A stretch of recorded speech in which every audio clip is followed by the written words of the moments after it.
ঈদের পঞ্চম দিনেও সিনেমা হলগুলোতে ভিড় জমাচ্ছেন সিনেমা প্রেমীরা। প্রায় হলগুলোতেই টিকিট শেষ হয়ে গেছে বলে জানিয়েছেন কর্তৃপক্ষ। এই মুহূর্তে যমুনা ফিউচার পার্কের ব্লকবাস্টার সিনেমা হলে আছেন সহকর্মী জান্নাতুল দোলনা। সরাসরি যুক্ত হব তার সঙ্গে।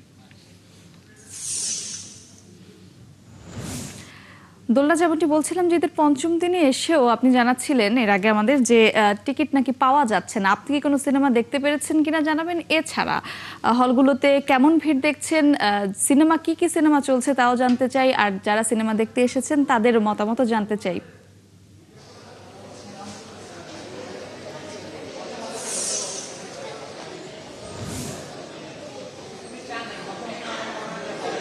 মৌটুসী, ধন্যবাদ আপনাকে। আপনি জানেন যে ঈদের পঞ্চম দিন, ইতোমধ্যে কিন্তু ঈদের মোটা দাগের যে ছুটি সেটাও কিন্তু শেষ হবার পথে। কিন্তু যখন আমরা এই সিনেপ্লেক্সে এসেছি তখন কিন্তু দেখতে পাচ্ছি যে এই ছুটির মধ্যেও কিন্তু হলগুলো একদম হাউসফুল যাচ্ছে এবং দর্শক কিন্তু এক কথায় বলা যায় যে উপচে পড়া ভিড় যেটা ঈদের দিন থেকে ছিল তার থেকে একটু কম হলেও এই যে ছুটির দিনগুলো শেষ হবার পরেও কর্মদিবস যেহেতু শুরু হয়ে গিয়েছে তার মধ্যেও কিন্তু মানুষ প্রচুর সিনেমা দেখছে।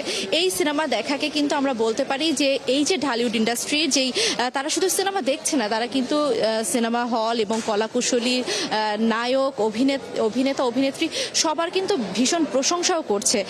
কারণ তারা দেখছে যে দিন দিন এই যে ঈদ কেন্দ্রিক যেই সিনেমাগুলো মুক্তি পাচ্ছে সেগুলো যে একের পর এক ভিন্ন ধারার সিনেমা। যদি আপনাকে একটু বলে রাখি যে এবারও কিন্তু 5টি ভিন্ন ধারার সিনেমা মুক্তি পেয়েছে, কোনোটির সঙ্গে কোনোটির কিন্তু মিল নেই। আমরা যদি বলি যে প্রেসার কুকার যে সিনেমাটা সেটা কিন্তু নারী কেন্দ্রিক। আমরা বরাবরই বলে থাকি যে নারী প্রধান সিনেমা কেন হয় না বাংলাদেশে। রায়হান রাফি কিন্তু এবার নারী প্রধান সিনেমা করেছেন এবং এখানে নায়ক ছাড়াও কিন্তু দর্শক যে হলে আসেন সেটা কিন্তু তিনি প্রমাণ করেছেন। আমরা যদি একটু বলি যে আমরা অনেক দর্শকের সঙ্গে কথা বলছিলাম, তারা কিন্তু বলেছেন যে দম সিনেমাটা কিন্তু অনেকে দেখছেন এবং সবাই ভূয়সী প্রশংসা করছেন। তারা বলছেন যে আফরান নিশো কিন্তু একের পর এক নিজেকে ছাপিয়ে যাচ্ছে।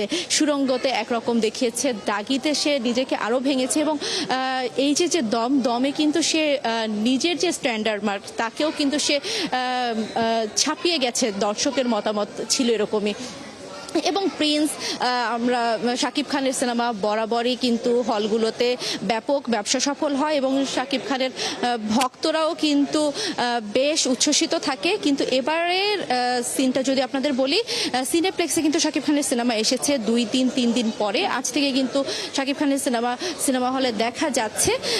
তবে দর্শকরা কিন্তু প্রথম দিন থেকে সিনেমা পায়নি। এবং অন্য কথাটা যদি বলি যে আরেকটা সিনেমা বনলতা এক্সপ্রেস, সেটিও কিন্তু অনেক দর্শক দেখেছে এবং এটিও কিন্তু পারিবারিক সিনেমা হিসেবে গণ্য হয়েছে।